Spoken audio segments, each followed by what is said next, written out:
Yes. मैं doctor के L Meena, associate professor literature Hindi, Rajesh Pilot राजकीय स्नातकोत्तर महाविद्यालय लालसोट, जिला दौसा। सबसे पहले तो प्रिय विद्यार्थियों, इस प्रोग्राम या इस ई कंटेंट लेक्चर्स में आप सभी का हार्दिक अभिनंदन, हार्दिक स्वागत। और आज जो टॉपिक है प्रिय विद्यार्थियों, बीए पार्ट सेकंड, द्वितीय प्रश्न पत्र लिटरेचर हिंदी, एकांकीकार भुवनेश्वर की एकांकी तांबे के कीड़े का व्याख्या भाग।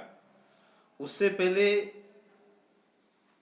यदि तांबे के कीड़े एकांकी की प्रमुख विशेषताओं के बारे में संक्षेप में एक नजर डाली जाए तो एक एब्सर्ड एकांकी है।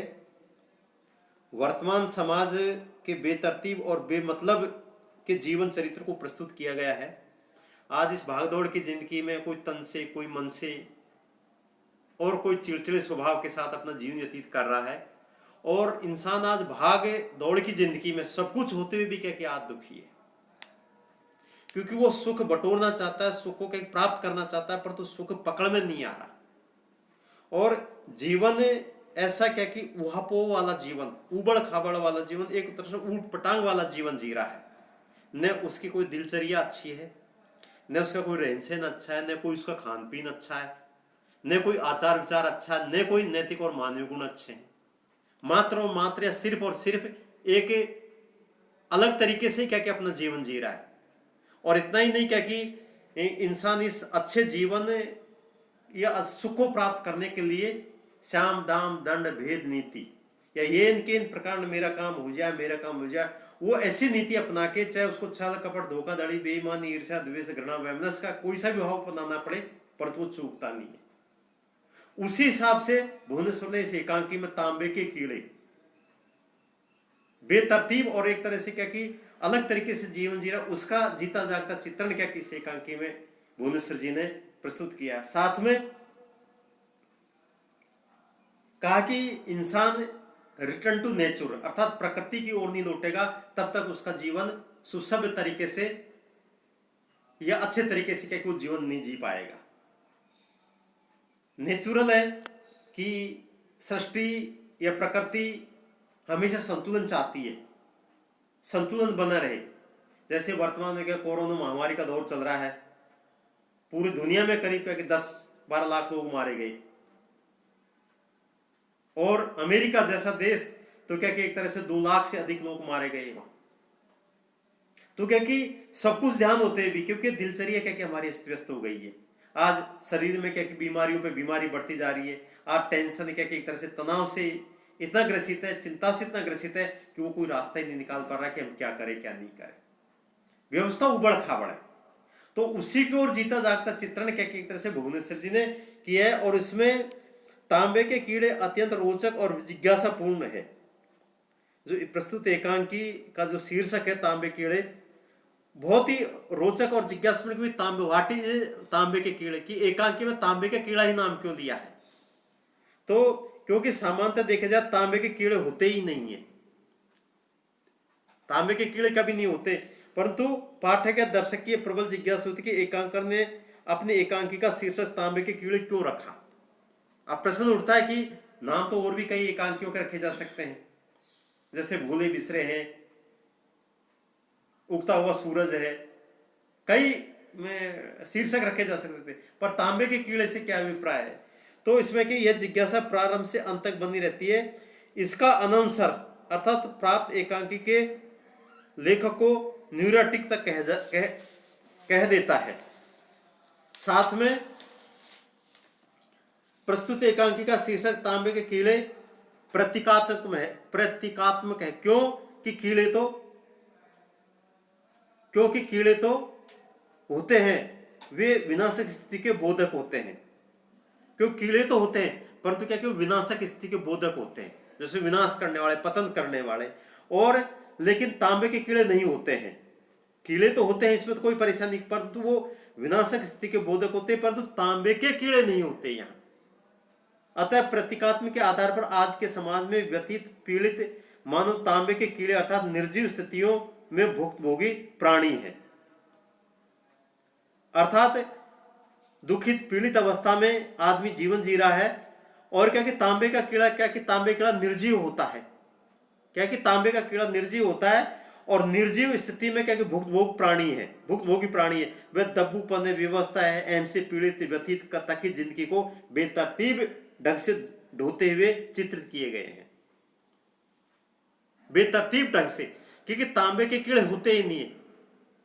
कीड़े तो क्या कि एक तरह से क्या कि विनाशक स्थिति के बोध करते हैं। जो तांबे कीड़े थे वो निर्जीव होते हैं, और निर्जीव स्थिति में क्या कि व्यक्ति दब्बूपन, विवस्था, अहम से पीड़ित, दुखित, पीड़ित, एक तरह से सारी व्याधियों से क्या ग्रसित रहता है कि क्या करूं क्या नहीं करूं, क्या करूं क्या नहीं करूं।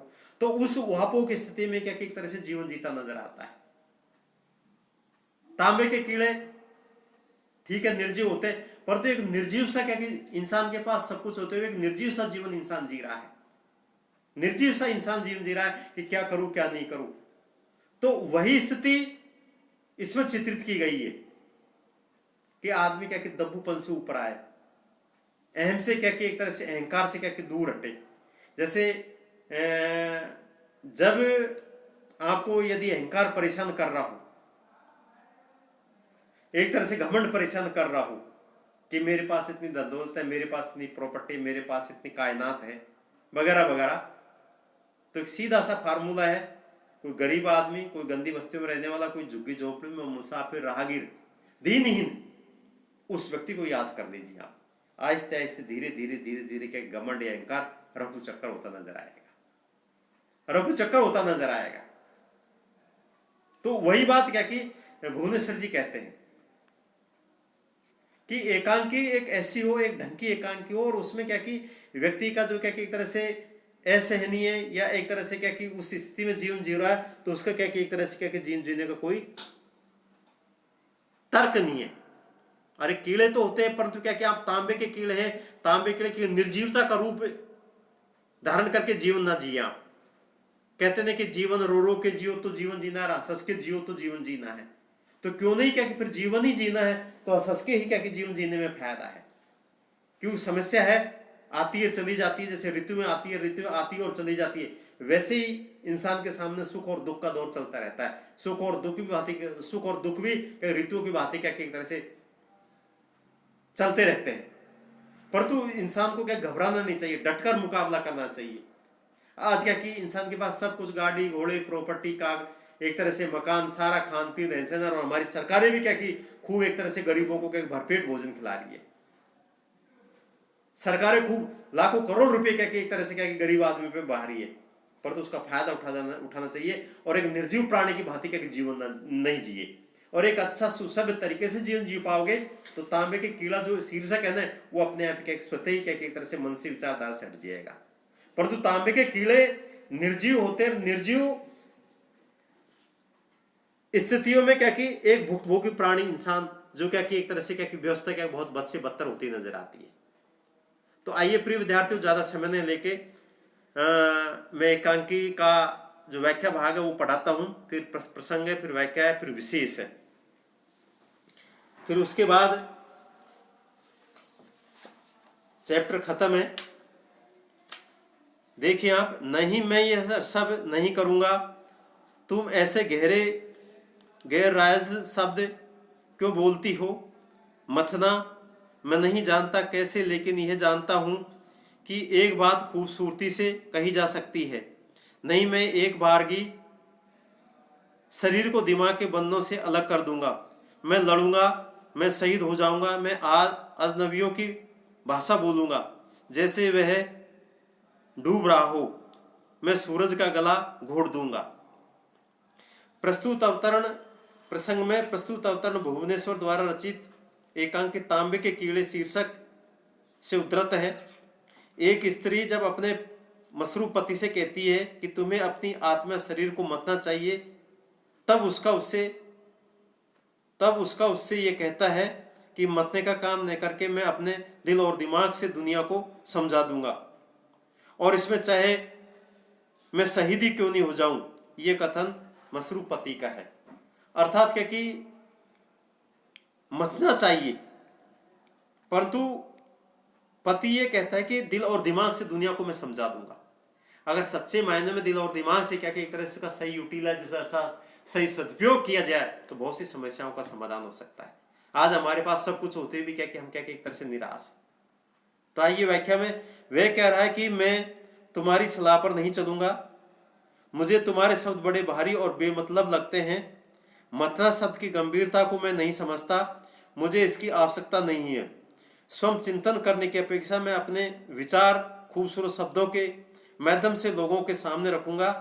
वह कहता है ऐसा करते समय मैं एक बार अपने शरीर को दिमाग से अलग कर दूंगा, दिमागी चिंतन से अलग होकर मेरा संघर्ष तेज हो जाएगा। अजनबियों की भाषा में अपने विचार जब लोगों को बताऊंगा तो मुझे शहीद भी होना पड़ सकता है।